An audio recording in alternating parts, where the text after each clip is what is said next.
Welcome to episode 146, Spotlight, Risk Management Strategy, where we explore how a defined strategy transforms risk from a reactive concept into a deliberate framework guiding every decision.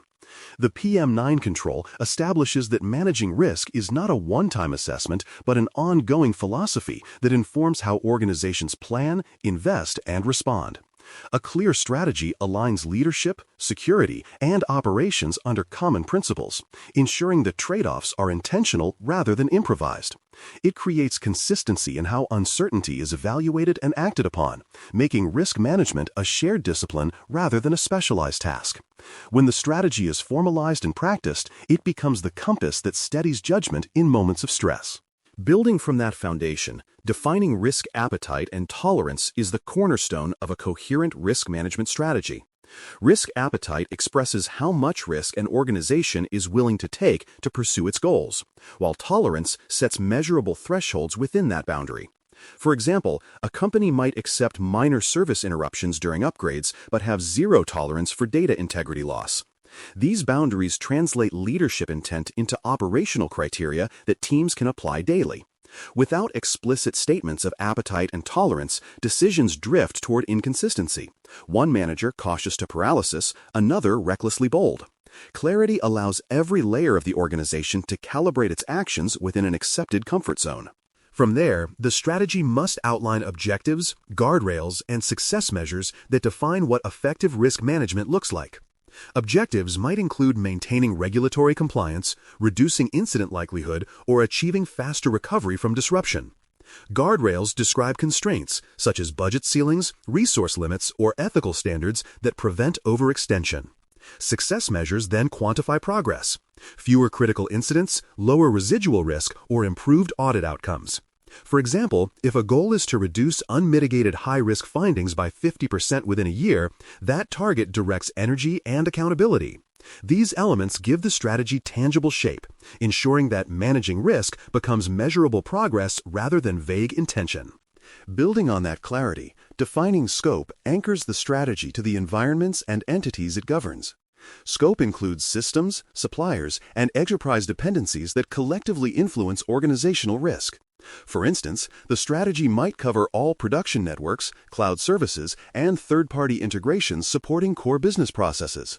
It should specify where risk management authority begins and ends, avoiding ambiguity over shared or inherited obligations. Documenting scope also clarifies dependencies, such as power, network infrastructure, or external providers that must be included in risk analysis. When scope is explicit, oversight is complete, and no critical component escapes attention simply because it sat outside someone's assumed boundary. From there, prioritization principles and trade-off rules define how competing risks and limited resources are managed. Not all risks can be treated simultaneously, and prioritization provides a rational sequence for action. Criteria may include potential impact, exploitability, regulatory exposure, or alignment with strategic objectives. Trade-off rules guide choices when mitigating one risk increases another. For example, tightening access controls may slow operations but strengthen security. The strategy should describe how to balance such tensions, documenting escalation paths for unresolved conflicts. Prioritization transforms risk management from scattered firefighting into focused investment, ensuring that mitigation aligns with the greatest value to mission resilience. Building further, the strategy must define treatment options, typically mitigate, transfer, or accept, and the decision process governing each. Mitigation reduces likelihood or impact through controls and safeguards. Transfer shifts responsibility or cost to another entity, such as through insurance or contractual clauses. Acceptance acknowledges residual risk as within tolerance, often documented and approved at the proper authority level. For instance, a low-probability risk with minimal impact might be accepted to avoid unnecessary expense. The strategy must describe when each option applies and who approves it. Standardized treatment paths bring discipline and traceability to decisions that might otherwise rely on intuition alone. From there, triggers for escalation and re-rating keep the strategy dynamic and responsive. As systems evolve and conditions change, new information may alter a risk's severity or relevance. Triggers could include incidents, control failures, major system changes, or shifts in external threat environment. For example, discovery of a critical vulnerability might automatically trigger reevaluation of related risks and escalation to senior management. Escalation criteria ensure that emerging threats receive prompt attention while routine noise remains contained at appropriate levels. Defined triggers prevent both complacency and panic, allowing consistent reevaluation without dependence on individual judgment calls. Building on structure, the strategy must define roles, risk owners, advisors, and decision authorities, so accountability follows every risk. Risk owners manage ongoing control and monitoring. Advisors provide analysis, context, and technical input. Decision authorities approve treatment actions and accept residual risk. For example, a system owner might maintain operational risk logs, while a risk committee determines acceptance thresholds for enterprise-wide exposure.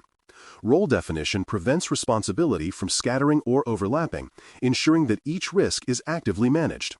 Clarity of role not only accelerates decisions, but also strengthens compliance evidence by showing that governance is intentional, not incidental. From there, integrating risk management with budgets and roadmaps ensures that strategy translates into funded action. Controls, audits, and assessments require resources. Linking these needs directly to financial planning keeps risk mitigation from competing as an afterthought. For instance, remediation costs from risk registers should inform budget cycles, and strategic priorities should shape project roadmaps. When risk data feeds financial planning, the organization can invest preemptively rather than reactively. This integration makes mitigation sustainable. Resources flow to the risks that matter most, and leadership can justify spending based on measurable reduction in exposure. Building further, the strategy must establish communication formats for executive reviews. Leaders need timely, consistent information that connects technical detail to business impact. Dashboards, risk heat maps, and trend summaries should present exposure, progress, and decision options in plain language. For example, a quarterly executive briefing might show risk distribution by category, operational, compliance, or reputational, and highlight changes since the last cycle. Standardizing the format and cadence of these reports prevents surprises and keeps decision-makers engaged. Communication consistency transforms risk management from a background process into an active component of executive governance. From there, alignment with compliance frameworks and contractual obligations keeps the strategy grounded in legal and external expectations. Risk management must harmonize with applicable laws, standards, and partner requirements. For example, compliance with privacy regulations or defense contracting clauses might dictate specific risk mitigation measures. The strategy should identify these intersections and ensure that obligations flow through to control selection, monitoring, and reporting. By linking risk principles with compliance, organizations demonstrate both internal maturity and external accountability, proving that obligations are integrated rather than bolted on. Building upon alignment, metrics help monitor strategy effectiveness and maturity. Metrics may track risk reduction over time, closure rates for corrective actions, or the percentage of risks within tolerance. For instance, a steady decline in critical residual risks combined with faster mitigation cycle times indicates strategic improvement. Metrics also measure engagement, such as on-time risk reviews or participation in risk committees. Quantitative insight allows leadership to adjust priorities and recalibrate appetite if conditions shift. Without measurement, the strategy cannot evolve intelligently. Metrics transform risk governance from policy into practice that can be improved continuously. From there, version control and periodic reassessment keep the risk strategy current and defensible. Every major change, organizational restructure, new regulation, or emerging technology requires review of assumptions and priorities. Version control documents these updates, showing when and why changes occurred and who approved them. For example, revising tolerance thresholds after a merger should create a new version with rationale and sign-off. Regular reassessment prevents the strategy from becoming static or obsolete. Governance that evolves deliberately remains credible, reflecting awareness of changing reality rather than clinging to outdated assumptions. In closing, a sound risk management strategy ensures consistent choices under pressure. The PM-9 control demonstrates that risk discipline depends not only on analysis, but also on structure-defined appetite, clear roles, documented thresholds, and measurable outcomes. When the organization faces uncertainty, the strategy provides confidence that decisions will align with established priorities and accepted risk boundaries. Through alignment, transparency, and continual refinement, risk management becomes more than reaction. It becomes culture. A living strategy turns moments of uncertainty into opportunities for control, learning, and resilience. Thanks for listening. For more audio courses, daily newsletters, and more, please visit baremetalcyber.com.